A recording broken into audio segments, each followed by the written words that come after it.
అండి, welcome back to our channel Sanas కుకాలజీ. ఈరోజు మన రెసిపీ వచ్చేసి పిల్లలకి ఎంతో ఇష్టమైన చాక్లెట్ కేక్ రెసిపీ అండి. పిల్లలు చాక్లెట్ కేక్ అడిగినప్పుడు ఇంట్లోనే ఈ విధంగా పిల్లలకి చాక్లెట్ కేక్ని చేసి పెట్టండి. ఈరోజైతే నేను ఈ చాక్లెట్ కేక్ని రవ్వతో చేస్తున్నానండి.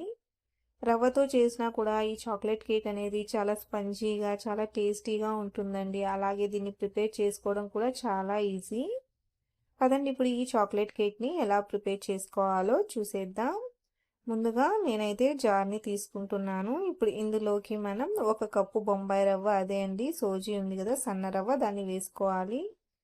ఇప్పుడు దీన్ని మనం మెత్తగా పౌడర్ లాగా గ్రైండ్ చేసుకొని పక్కన పెట్టుకుందాం. చూడండి, ఈ విధంగా పౌడర్ లాగా గ్రైండ్ చేసుకొని ఇప్పుడు దీన్ని పక్కన పెట్టేసుకొని ఒక బౌల్ని తీసుకొని ఇందులోకి రూమ్ టెంపరేచర్లో ఉన్న 1/2 కప్పు పెరుగును వేసుకోవాలి.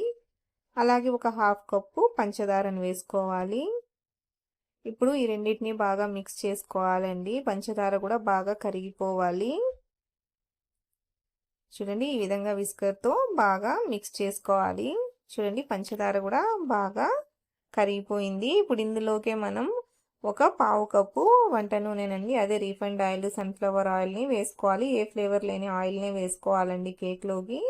ఇప్పుడు దీన్ని కూడా మనం బాగా మిక్స్ చేసుకోవాలి. ఆయిల్ అనేది బాగా కలిసిపోవాలండి.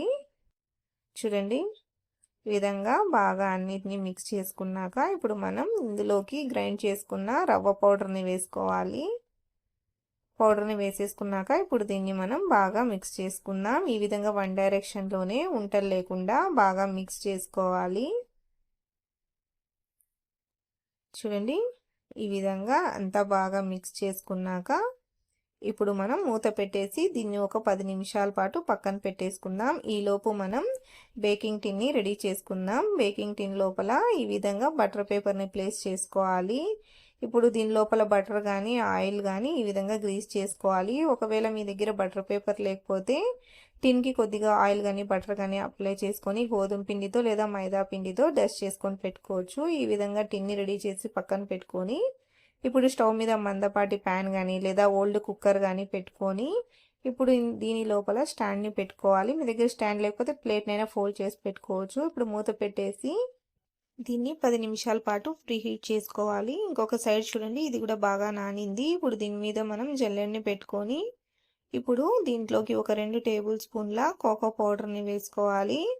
అలాగే 1/4 కప్పు మైదా పిండి లేదా గోధుమ పిండినైనా తీసుకోవచ్చు. నేనైతే మైదా పిండిని తీసుకుంటున్నాను. ఇప్పుడు 1 tablespoon baking powder, 1/2 tablespoon baking సోడాని వేసుకొని ఇప్పుడు వీటన్నిటిని మనం బాగా జల్లించుకోవాలి. చూడండి, ఈ విధంగా ఉంటల్లాగా ఉన్నా కూడా మనం ఈ విధంగా మ్యాష్ చేసుకొని జల్లించుకోవాలి. చూడండి, ఈ విధంగా బాగా జల్లించుకున్నాక ఇప్పుడు ఇందులోకి మనం 1 టేబుల్ స్పూన్ వెనిలా ఎసెన్స్ని వేసుకోవాలి. అలాగే ముందుగా 1/4 కప్పు పాలను పోసుకోవాలండి. ఒకవేళ మీకు తక్కువ అనిపిస్తే మళ్ళీ ఇంకొన్ని పాలను యాడ్ చేసుకొని దీన్ని కలుపుకోవాలి. చూడండి, ఈ విధంగా వన్ డైరెక్షన్లోనే విస్కర్తో కానీ స్పాచులాతో కానీ ఈ విధంగా బాగా మిక్స్ చేసుకోవాలి. ఈ విధంగా వన్ డైరెక్షన్లో కానీ కట్ అండ్ ఫోల్డ్ మెథడ్లో కానీ చూడండి వీడియోలో చూపిస్తున్న విధంగా కలుపుకోవాలండి. బ్యాటర్ కన్సిస్టెన్సీ అనేది ఈ విధంగా ఉండాలి. ఇప్పుడు దీన్ని మనం టిన్లోకి పోసేసుకుందాం. విధంగా పోసుకున్నాక ఇప్పుడు దీన్ని బాగా ఒక 2-3 సార్లు ట్యాప్ చేసుకోవాలండి. ఏదైనా ఎయిర్ ఫామ్ అయి ఉంటే రిలీజ్ అయిపోతుంది.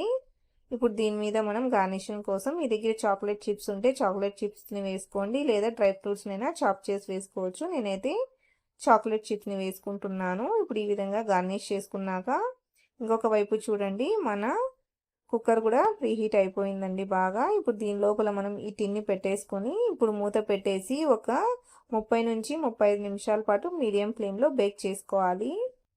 35 నిమిషాల తర్వాత చూడండి, మన కేక్ అనేది చక్కగా బేక్ అయింది. బేక్ అయిందా లేదా చూడడం కోసం ఈ విధంగా టూత్పిక్తో గుచ్చి చూడాలి.